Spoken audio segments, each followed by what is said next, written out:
جو کوئی رمضان کی عبادت کرتا تھا تو یاد رکھ لو، سوچ لو، سن لو، رمضان اللہ کا مقدس مہینہ تھا جو آیا اور گیا۔ اور جو رحمان کی عبادت کرتا ہے تو یاد رکھو رحمان رمضان میں بھی تھا، رمضان کے بعد بھی ہے، وہ کہیں نہیں جاتا ہے، کبھی مرتا نہیں۔ اِنَّ اللَّهَ تَأْخُذُهُ سِنَةٌ وَلَا نَوْمٌ، ہمارے رحمان کو نہ اونگ آتی ہے، نہ نیند آتی ہے، نہ بیمار پڑتا ہے، نہ وہ کبھی مرتا ہے۔ الحمد للہ نحمده ونستعینه ونستغفره ونؤمن به ونتوکل علیہ ونعوذ باللہ من شرور انفسنا ومن سیئات اعمالنا، من يهده الله فلا مضل له ومن يضلل فلا هادي له، ونشهد ان لا اله الا الله وحده لا شريك له، ونشهد ان سيدنا ونبينا ومولانا محمدا عبده ورسوله، اما بعد، قال الله سبحانه وتعالى في القرآن المجيد: فأعوذ بالله من الشيطان الرجيم، بسم الله الرحمن الرحيم، يا أيها الذين آمنوا إن تتقوا الله يجعل لكم فرقانا ويكفر عنكم سيئاتكم ويغفر لكم والله غفور رحيم۔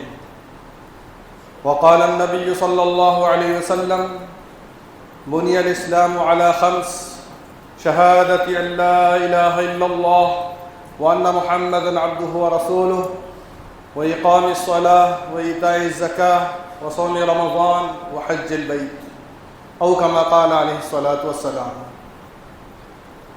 محترم بزرگوں، نوجوان بھائیوں، ہمارا یہ دین اسلام کوئی رسم و رواج کا نام نہیں ہے، کوئی معمولات عامہ کا نام نہیں ہے کہ ہم کچھ عمل کریں اور چھوڑ دیں، کچھ رسم و رواج کو نبھا لیں اور بھول جائیں، کچھ اچھے اعمال کر لیں اور چھوڑ دیں۔ ہمارا مذہب اسلام اس کی اجازت بالکل نہیں دیتا۔ جیسا میں نے شروع میں آیت پڑھی کہ اللہ تعالیٰ فرماتے ہیں کہ اے ایمان والو، اگر تم اللہ سے ڈرو، اگر تمہارے دلوں میں تقوی آ جائے، اگر تمہارے دلوں میں اللہ کا خوف، اللہ کا ڈر، اللہ کی محبت آ جائے، تو متقی بن جاؤ، پرہیزگار بن جاؤ، تو اللہ تمہاری ایک شان امتیازی بنا دے گا، تمہارے معاشرے میں، پوری دنیا میں عزت اور غلبہ ہوگا، لوگ تمہاری طرف انگلیاں اٹھائیں گے، نظریں اٹھائیں گے کہ دیکھو ایسے ہوتے ہیں مسلمان۔ اللہ تعالیٰ تمہاری شان امتیازی پیدا کر دے گا، تمہارے گناہوں کو معاف کر دے گا، اور اللہ بہت معاف کرنے والے اور بہت رحم کرنے والے ہیں۔ یہ آیت میں نے آپ کے سامنے پڑھی جو سورہ انفال 90 پارے کی، اور ایک حدیث بلکہ بہت مشہور حدیث میں نے آپ کے سامنے پڑھی جس میں اللہ کے رسول صلی اللہ علیہ وسلم نے ارشاد فرمایا، جس کے راوی حضرت عبداللہ ابن عمر رضی اللہ عنہما ہے۔ حضور صلی اللہ علیہ وسلم نے فرمایا کہ اسلام کی بنیاد 5 چیزوں پر ہے۔ یہ اسلام کچھ معمولی مذہب نہیں ہے، بلکہ اس کی بنیاد ہے 5 چیزوں پر، اور وہ 5 چیزیں ہیں کہ سب سے پہلے توحید، کلمہ شہادت، اس بات کی گواہی دینا کہ اللہ کے سوا کوئی معبود نہیں، اور حضرت محمد مصطفیٰ صلی اللہ علیہ وسلم اللہ کے بندے اور اس کے رسول ہیں۔ دوسرا رکن ہے نماز قائم کرنا، تیسرا رکن ہے روزے رکھنا، چوتھا رکن ہے زکوٰۃ دینا، اور 5واں رکن ہے حج بیت اللہ کرنا۔ ان 5 ارکان پر اسلام کھڑا ہوا ہے، اور یہ اسلام کے گویا مقاصد ہیں، شریعت کے مقاصد اللہ کے رسول صلی اللہ علیہ وسلم نے مختصراً بیان کر دیے ہیں۔ لہٰذا توحید کے مقاصد یہ ہے کہ ہم کلمہ گو ہیں، ہم کلمہ پڑھتے ہیں، ہم نے اللہ کو اپنا رب مان لیا ہے، ہم نے اللہ کو اپنا خالق و مالک مان لیا ہے۔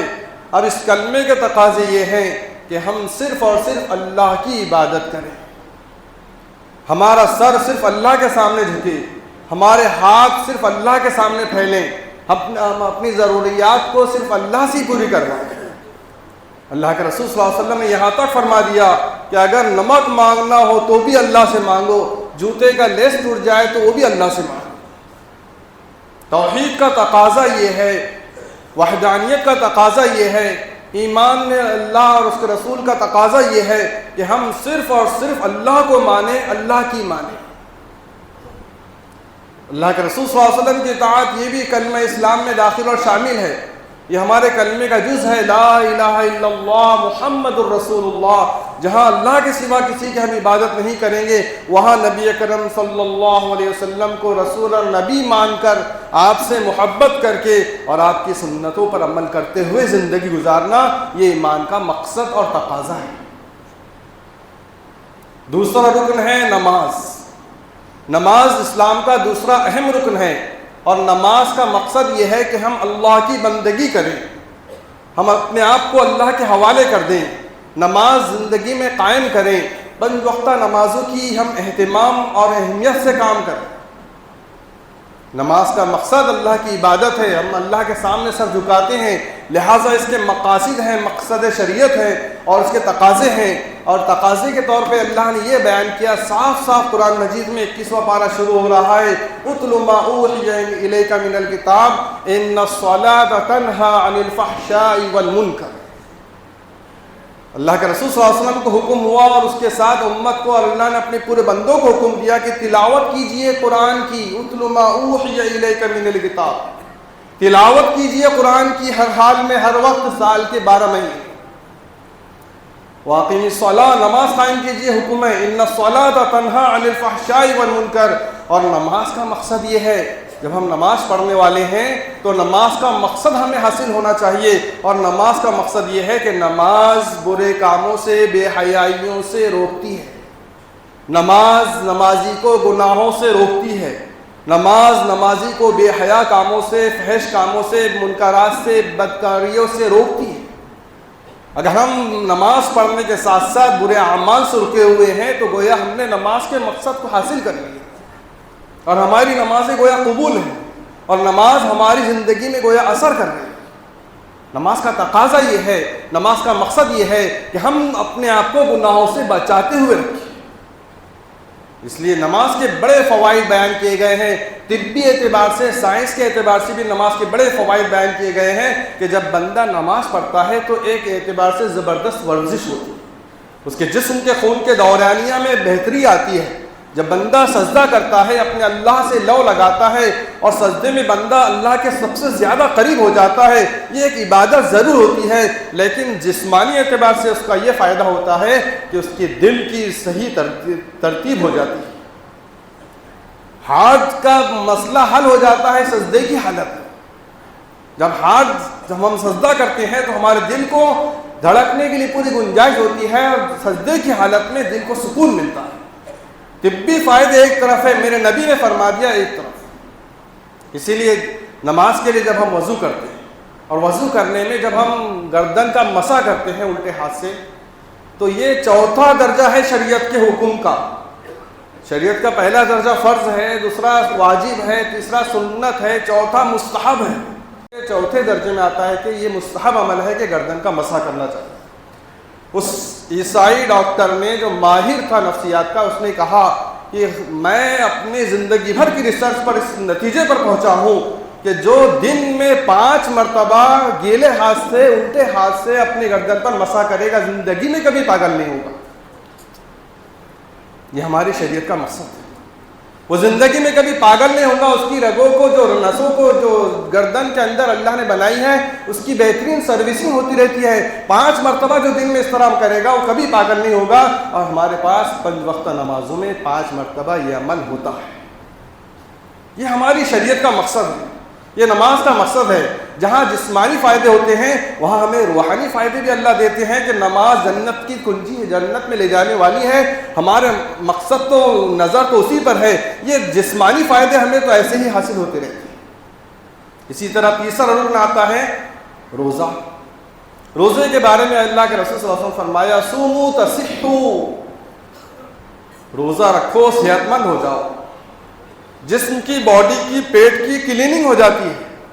یہ روزے کا مقصد ہمیں فائدہ دنیاوی اعتبار سے حاصل ہو رہا ہے۔ حضور نے فرمایا صوموا تصحوا، تم روزے رکھو اور صحت مند ہو جاؤ۔ ہماری بیماریاں دور ہو گئی روزے رکھنے کی وجہ سے، پیٹ کا نظام صحیح ہو گیا روزے رکھنے کی وجہ سے، بہت سارے فائدے ہمیں حاصل ہیں۔ ایسے ہی زکوٰۃ کا مقصد ہے کہ مال کی صفائی ہو جائے، مال کی پاکی ہو جائے، مال کی مصیبتیں دور ہو جائیں. اور ہم لوگوں نے رمضان مبارک میں اپنے اموال کی زکوٰۃ نکال کر اپنے مالوں کو پاک کر لیا.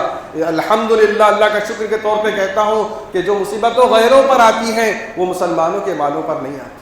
اللہ حفاظت کرتے ہیں، زکوٰۃ دینے والوں کے مال کی اللہ پاکی کرتے ہیں، اور مالداروں کے مال کو اللہ محفوظ کر دیتے ہیں. اسی طرح چوتھا رکن ہے زکوٰۃ کی ادائیگی ہو گیا. پانچواں رکن ہے حج بیت اللہ. حج بیت اللہ کا مقصد اللہ کے رسول صلی اللہ علیہ وسلم فرمایا کہ جس نے صحیح حج کر لیا، مبرور حج کر لیا، قبول حج کر لیا، جس میں کوئی گڑبڑ نہیں کیا، تو گویا رجع کیوم ولدتہ امہ. وہ حاجی صاحب حج کر کے ایسے لوٹتے ہیں جیسا کہ آج پیدا ہوئے. جس طرح اس پیدا ہونے والے بچے پر کوئی گناہ نہیں ہوتا ہے، ایسے ہی حاجی صاحب حج کر کے لوٹنے کے بعد ان پر کوئی گناہ اللہ باقی نہیں رکھتا. یہ مقاصد شریعت ہے، یہ ارکان اسلام کے فائدے ہیں. بہت زیادہ فائدے دنیا کے اعتبار سے بھی ہیں اور آخرت کے اعتبار سے بھی. اسی طرح ہماری زندگی کا ایک مقصد اور ایک کام ہم یہ کرتے ہیں کہ نکاح کا مقصد یہ ہے کہ ہم اپنی نظروں کو محفوظ کر لیں، ہم اپنی شرمگاہوں کو محفوظ کر لیں. اللہ کے رسول صلی اللہ علیہ وسلم نے فرمایا کہ جو ناکح یعنی نکاح کرنے والا، اس کی نیت یہ ہے کہ وہ اپنے آپ کو محفوظ کرنا چاہتا ہے، بدکاری سے محفوظ کرنا چاہتا ہے، اپنی شرمگاہ کو غیر جگہ استعمال کرنے سے محفوظ کرنے کے لیے نکاح کر رہا ہو، اپنے نظر کو غیر محرم پر پڑنے سے بچانے کے لیے نکاح کر رہا ہو. جو ناکح اپنے نکاح میں یرید العفاف، پاک دامنی اس کا ارادہ ہے، اللہ اس کی مدد کرتا ہے. لہٰذا یہ مقاصد شریعت ہیں اور دنیاوی اعتبار سے بھی اس کے فائدے ہیں اور آخرت کے اعتبار سے اس کے فائدے ہیں. اور اب ہے ہم نے ایک ہفتہ پہلے جو ہمارا معمول تھا، جو ہمارا عمل تھا، وہ ہم نے اللہ کے ایک فریضے کو ادا کی. رمضان مبارک کا مہینہ ہم نے گزارا. جیسے میں تمہید کے طور پہ یہ باتیں عرض کر رہا ہوں کہ ہمارا ہر کام با مقصد ہے. ہم رسمی طور پر، روایات کے طور پر کوئی کام نہیں کرتے. ہمارے اسلام کے ہر کام میں، یہاں تک کہ نکاح میں بھی ایک مقصد ہے. یہاں تک کہ اگر ہم عشاء کے بعد جلدی سے سو جائیں اور تہجد کی نیت کر کے سوئیں اور فجر کی نماز باجماعت تکبیر اولیٰ کے ساتھ پڑھنے کی نیت سے سوئیں، یقین مانو ہمارا سونا بھی عبادت ہے. جو کام ہم کریں گے، کھانا ہم اس لیے کھا رہے ہیں کہ اللہ کی عبادت کریں گے، اللہ نے موقع دیا، اللہ کے دین کی خاطر محنت کریں گے، تو وہ ہمارا کھانا عبادت، ہمارا سونا عبادت، ہمارا شادیاں کرنا عبادت، ہمارا ہر عمل عبادت ہے. بس نیت اچھی ہونا چاہیے، ورنہ اسلام میں ہر کام با مقصد ہے. اب آ جائیے، روزوں کے بھی مقاصد ہیں، روزوں کے بھی مقصد ہیں. روزوں کے مقصد کیا ہیں؟ آپ نے بارہا سنا ہے یہ آیت، یا ایھا الذین آمنوا کتب علیکم الصیام کما کتب علی الذین من قبلکم لعلکم تتقون. اے ایمان والو، تم پر روزے فرض کیے گئے جیسا کہ تم سے پہلے والوں پر بھی فرض کیے گئے تھے. اور روزوں کا مقصد کیا تھا؟ کیوں اللہ نے ہمیں دن بھر بھوکا پیاسا رکھا؟ کیا حاصل ہے اللہ کو ہمارے روزے رکھنے سے؟ ارے اللہ کو کچھ بھی حاصل نہیں ہمارے روزے رکھنے سے. روزے رکھنے میں بھی ہمارا فائدہ ہے، روزے رکھنے میں بھی ہمارا مقصد ہے. اللہ کو ہماری عبادت کی ضرورت نہیں ہے. اللہ کو ہماری عبادت کر کے، روزے رکھ کر، نمازیں پڑھ کر اللہ کا ہم کچھ بھی بڑھانے والے نہیں. اللہ بہت بڑے ہیں، ان کی شان بہت بڑی ہے. یہ عبادات ہم جو کرتے ہیں، اس میں ہمارا ہی بھلا ہے، اس میں ہماری دنیا اور آخرت کی کامیابی ہے. ہم اللہ کے دین پر چلتے ہیں، اللہ کے دین کی محنت کرتے ہیں، ہم اللہ پر کوئی احسان نہیں کرتے. یہ اللہ کے دین کی محنت، اللہ کے دین کے احکام پر عمل، یہ ہماری اپنی فائدے کی چیزیں ہیں. لہٰذا روزوں کا مقصد یہ ہے جس کو قرآن میں اللہ نے بیان کیا، لعلکم تتقون. لعلکم تتقون صاف الفاظ ہے. روزوں کا مقصد یہ ہے کہ شاید کہ تم متقی بن جاؤ، شاید کہ تم تقوی والے بن جاؤ، شاید کہ تم اللہ والے بن جاؤ، شاید کہ تمہارے دلوں میں اللہ کی محبت، اللہ کا ڈر آ جائے. اور یہ اللہ کی محبت اور اللہ کا ڈر اور اللہ کا خوف اور اللہ سے محبت، یہ ہمارے دلوں میں آ چکی تھی. میں صاف کہہ رہا ہوں، یہ سب چیزیں، تقوی والی باتیں، اخلاص والی باتیں، للہیت والی باتیں، اللہ کے نام پہ مر مٹنے والے جذبے کو ہم نے قبول کر لیا تھا. اور رمضان مبارک میں ہم سب اس پر عمل تھے. ہم متقی بن گئے تھے، پرہیزگار بن گئے تھے. ہم اپنے آپ کو گناہوں سے بچانے والے بن گئے تھے، ہم اپنے آپ کو مسجد میں نمازوں کے لیے لانے والے بن گئے تھے، ہم اپنے آپ کو قرآن کریم کی تلاوت کرنے والے بن گئے تھے، ہم اپنے آپ کو اللہ کے ذکر میں لگانے والے بن گئے تھے۔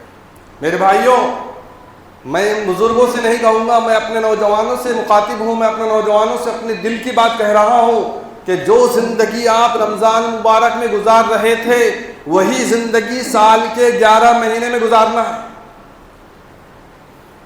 جیسے ہم سحر کے لیے اٹھتے تھے اور سحر اس لیے کرتے تھے کہ روزہ رکھنا ہے، اگر نہیں آنکھ کھلی اور بغیر سحر کے روزہ رکھیں گے بہت زیادہ پریشانی ہو جائے گی، کیسے برداشت کریں گے، ہم بھوکے رہنا پڑے گا، بغیر سحری کے روزہ رکھنا پڑے گا۔ اس لیے روزے کے رکھنے کی اور کھانے اور پیٹ بھرنے کی خاطر ہم سحر کے لیے اٹھتے تھے، اور سحر کے لیے اٹھتے تھے۔ ہمارے بہت سارے اللہ کے بندے ایسے ہیں جو سحر سے اٹھنے سے پہلے تہجد پڑھ لیا کرتے تھے، پہلے تہجد پڑھتے تھے، پھر سحر کرتے تھے، پھر اس کے بعد فجر کی نماز کے لیے تکبیر اولیٰ کے ساتھ پہلی صف میں کھڑے رہتے تھے۔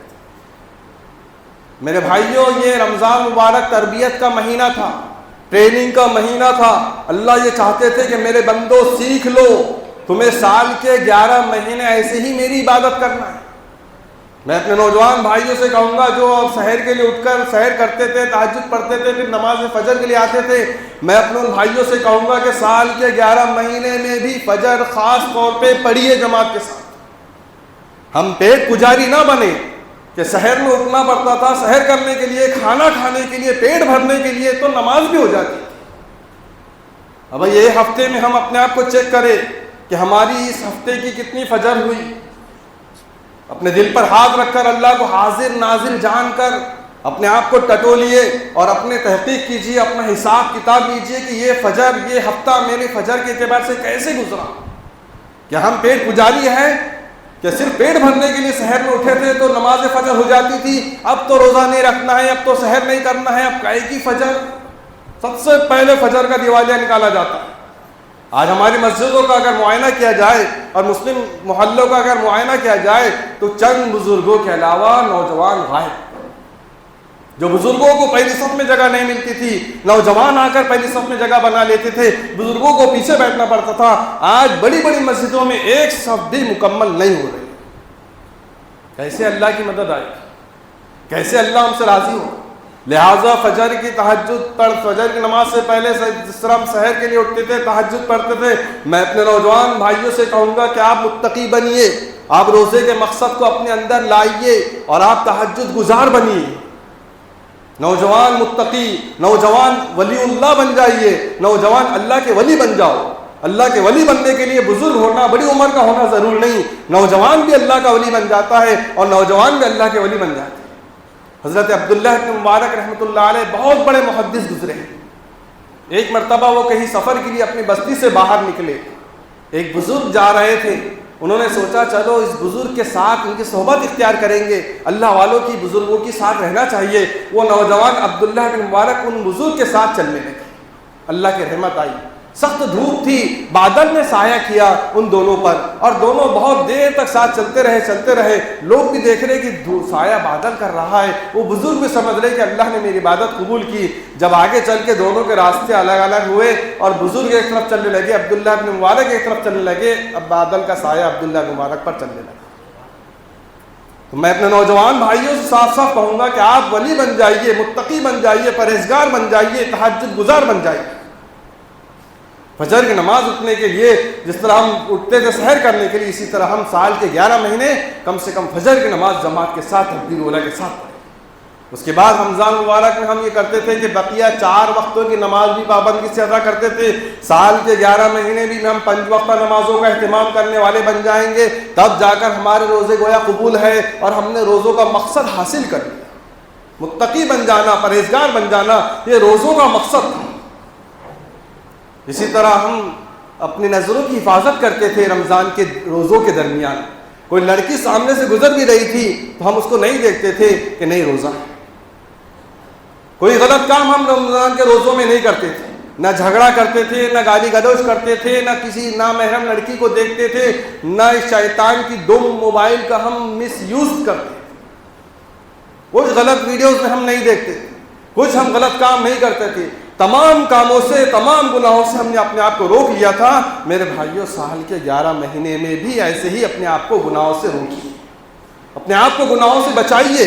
سال کے 11 مہینے ہم موبائل کا غلط استعمال، غلط ویڈیوز نہ دیکھیں، ہم اپنے آپ کو نامحرم لڑکیوں کو نہ دیکھیں، ہم اپنے آپ کو تمام بیکار کی باتوں سے، جھگڑوں سے، چغلیوں سے، جھوٹ سے بچائیں۔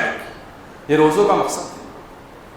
ایسے ہی ایک غمخواری، ہمدردی ہمارے اندر رمضان میں آ گئی تھی۔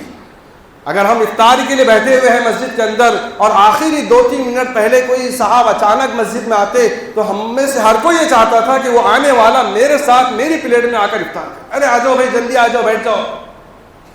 یہ ہمدردی، یہ غمخواری، یہ دوسروں کا خیال، یہ ہمارے اندر آج بھی ہونا چاہیے کہ ہم اپنے آپ کو اپنے مسلمان بھائیوں کے لیے اور اپنے ہم وطن بھائیوں کے لیے اچھا ویوہار کریں، ان کے لیے بچھ جائیں، ان کے لیے قربان ہو جائیں۔ یہ جذبہ آج بھی ضروری ہے۔ یہ روزے کی تربیت، یہ روزے کی ٹریننگ، یہ روزوں کا مسئلہ ہم سال کے 11 مہینے کریں گے، تب جا کر ہمارے اللہ روزوں کو قبول کرے گا۔ ورنہ یاد رکھیے، بھوک ہڑتال ہوئی ہے ہماری 1 مہینہ۔ اگر ہمارے اندر تبدیلی نہیں آتی ہے، اگر ہم اپنے آپ کو نہیں بدلتے، اگر ہم اپنے آپ کو رمضان والی زندگی سال کے 11 مہینے نہیں گزارتے، تو یاد رکھیے بھوک ہڑتال ہوئی اللہ کے سامنے۔ بھوکے پیاسے رہنے کے سوا ہمیں کچھ بھی حاصل نہیں۔ یہ میں نہیں کہہ رہا ہوں، بلکہ رمضان کا مقصد اللہ نے بتایا، لعلکم تتقون، اور تقوی کا تقاضا یہ ہے کہ ہم اپنے آپ کو اللہ والا بنا دیں۔ ہم اپنے آپ کو اللہ والا بنا دیں گے تب جا کر بات ہوگی، ورنہ ظاہر بات ہے کہ ہمارے روزوں کی قبولیت میں شک ہے۔ میں ایک آخری بات کہتا ہوں، اللہ کے رسول صلی اللہ علیہ وسلم کی وفات ہو گئی۔ سب سے بڑا غم کا دن امت پر گزرا ہوگا تو وہ دن ہوگا جس دن اللہ کے رسول صلی اللہ علیہ وسلم اللہ کو پیارے ہوئے۔ اس سے بڑھ کر امت پر کوئی مصیبت نہیں آئی۔ صحابہ رضی اللہ عنہم نے کیسے برداشت کیا ہوگا؟ ہم اپنے کسی قریبی کے انتقال پر اپنے آپ کو توڑ دیتے ہیں، ٹوٹا ہوا پاتے ہیں، غم کے اندر نڈھال ہو جاتے ہیں۔ صحابہ نے کیسے حضور کی وفات کو برداشت کیا؟ خیر، اللہ کے رسول صلی اللہ علیہ وسلم وفات ہو گئی، سفید کپڑا آپ کے جسم اطہر پر ڈال دیا گیا۔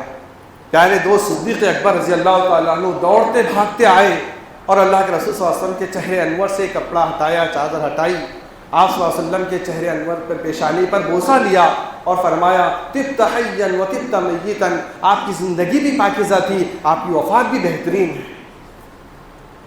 یہ کہا آپ نے، چادر مبارک دوبارہ رخ انور پر ڈال دی اور پھر مسجد نبوی تشریف لائے تو کیا حال دیکھتے ہیں، ہم سب جانتے ہیں اس حال کو۔ صحابہ رضی اللہ عنہم اس خبر کو سننے کو، ماننے کو تیار نہیں تھے، یہاں تک کہ عاشق رسول عمر فاروق رضی اللہ عنہ کا یہ حال تھا کہ تلوار نکال لیے اور کہا کہ کون ہے جو کہتا ہے کہ حضور ہمارے اندر اب نہیں رہے، حضور پردہ فرما لیے، حضور نے وفات پا لی، کون کہتا ہے ایسا؟ میں اس کی گردن اڑا دیتا ہوں، ہو ہی نہیں سکتا ایسا۔ یہ عشق رسول تھا، اللہ کے رسول کی جدائی ایک پل صحابہ برداشت نہیں کرتے تھے۔ جب یہ ماجرا دیکھا، عمر فاروق کی حالت دیکھی، صدیق اکبر آئے اور عمر فاروق رضی اللہ تعالیٰ عنہ کو سمجھایا اور ان کو یقین دلایا کہ اللہ کے رسول صلی اللہ علیہ وسلم بھی ایک انسان تھے، اللہ کو پیارے ہو گئے، ارے ہمارے سے اچھا اللہ ان کو رکھے گا۔ اللہ کے پاس حضور کا بڑا مقام و مرتبہ ہے، ہمارے حضور ہمارے درمیان سے اب چلے گئے۔ عمر نے اس بات کو مان لیا، عمر خاموش ہو گئے۔ اب صدیق اکبر رضی اللہ تعالیٰ عنہ آئے۔ میں وہ خطبہ سنا کر آپ تک بات پہنچانا چاہتا ہوں کہ صدیق اکبر رضی اللہ تعالیٰ عنہ نے یہ خطبہ دیا مسجد نبوی میں، من کان یعبد محمدا فإن محمدا قد مات ومن کان یعبد اللہ فإن اللہ حی لا یموت۔ صدیق اکبر رضی اللہ عنہ نے کہا کہ جو کوئی محمد صلی اللہ علیہ وسلم کی عبادت کرتا تھا تو یاد رکھ لینا چاہیے کہ اللہ کے رسول صلی اللہ علیہ وسلم اللہ کو پیارے ہو گئے۔ اللہ کے رسول ہمارے درمیان اب نہیں ہے۔ جو حضور کی عبادت کرتا تھا حضور اب نہیں رہے، حضور اللہ کو پیارے ہو گئے۔ اور جو اللہ کی عبادت کرتا تھا تو اللہ زندہ ہے، کبھی نہیں مرے گا، لہٰذا اس کی عبادت ہمیشہ ہونی چاہیے۔ یہ صدیق اکبر کا پیغام تھا حضور صلی اللہ علیہ وسلم کی وفات کے موقع پر صحابہ کو اور پوری امت کو۔ آج یہ میرا پیغام ہے آپ تمام حضرات کی طرف کہ جو کوئی رمضان کی عبادت کرتا تھا تو یاد رکھ لو، سوچ لو، سن لو، رمضان اللہ کا مقدس مہینہ تھا جو آیا اور گیا۔ اور جو رحمان کی عبادت کرتا ہے تو یاد رکھو رحمان رمضان میں بھی تھا، رمضان کے بعد بھی ہے، وہ کہیں نہیں جاتا ہے، کبھی مرتا نہیں۔ اِنَّ اللَّهَ تَأْخُذُهُ سِنَةٌ وَلَا نَوْمٌ، ہمارے رحمان کو نہ اونگ آتی ہے، نہ نیند آتی ہے، نہ بیمار پڑتا ہے، نہ وہ کبھی مرتا ہے۔ وہ ہمیشہ زندہ ہے، ہمیشہ رہے گا۔ لہٰذا جو رمضان کی عبادت کرتا تھا تو یاد رکھو رمضان مقدس مہینہ تھا، آیا اور چلا گیا۔ اللہ کی جو رحمان کی عبادت کرتا تھا، رحمان ہمیشہ رہنے والا ہے، لہٰذا رحمان کی عبادت کرنے والے اللہ کی رحمان کی ہمیشہ عبادت کریں گے۔ ہم رحمانی مسلمان ہیں، ہم رحمان کے بندے ہیں، ہم رمضانی مسلمان نہیں ہیں۔ اور اپنے آپ کو رمضانی مسلمان بناؤ بھی مت۔ لوگ تماشا دیکھتے ہیں، غیر تماشا دیکھتے ہیں کہ یہ رمضانی مسلمان تھے جو مسجدوں میں نمازوں کو آتے تھے، اب ان کی مسجدیں خالی ہیں، اب ان کا ویوہار بدل گیا، اب ان کا اخلاق بدل گئے، اب ان کا کردار بدل گیا، اب ان کا کیریکٹر بدل گیا۔ ارے یہ رمضانی مسلمان۔ ہم اپنے آپ کو رمضانی مسلمان نہ بنائے بلکہ رحمانی مسلمان بنائے۔ ہم رمضان کی عبادت نہیں کرتے تھے، ہم رحمان کی عبادت کرتے ہیں۔ لہٰذا رمضان اللہ کا مقدس مہینہ تھا، آیا، ہمیں ٹرین کر کے چلا گیا۔ اب ہمیں چاہیے کہ ہم رحمان کی عبادت کرتے ہیں۔ رحمان کبھی نہیں جاتا، کبھی نہیں مرتا، لہٰذا ہم رحمان کی ہمیشہ ہمیشہ عبادت کریں۔ یہ ضروری ہے۔ اگر ہم اپنے اندر انقلاب لائیں گے، ہم اپنے اندر تبدیلی لائیں گے اور سال کے 11 مہینے رمضان مبارک کی طرح گزاریں گے تو میں اللہ کی امید کرتا ہوں اللہ سے کہ اللہ ہماری مدد کرے گا۔ میرے بھائیوں، رمضان مبارک کی ٹریننگ کو یاد رکھو اور اپنے آپ کو تبدیل کرو۔ حالات کا تقاضا، ملک کے حالات کا تقاضا، پوری دنیا کے مسلمانوں کے حالات کا تقاضا یہ ہے کہ ہم سب سے پہلے اپنے آپ کو اللہ کی طرف رجوع کر لیں، اللہ سے غافل نہ ہو، اللہ سے منہ نہ موڑے، مسجدوں سے دور نہ ہو، ہم تمام کام صحیح کریں، اللہ کی عبادت میں اپنے آپ کو لگائے۔ اگر یہ کر لیں گے ہم تو انشاءاللہ اللہ کی مدد آئے گی، ہمارے حالات سدھریں گے۔ دنیا آج ہمیں ہر طرح سے ڈرا رہی ہے، لیکن ہم اللہ سے ڈریں گے تو پھر کوئی چیز ہم کو نہیں ڈرائے گی۔ اللہ تعالیٰ ہمیں ان باتوں پر عمل کی توفیق عطا فرمائے۔ وآخر دعوانا الحمد للہ رب العالمین۔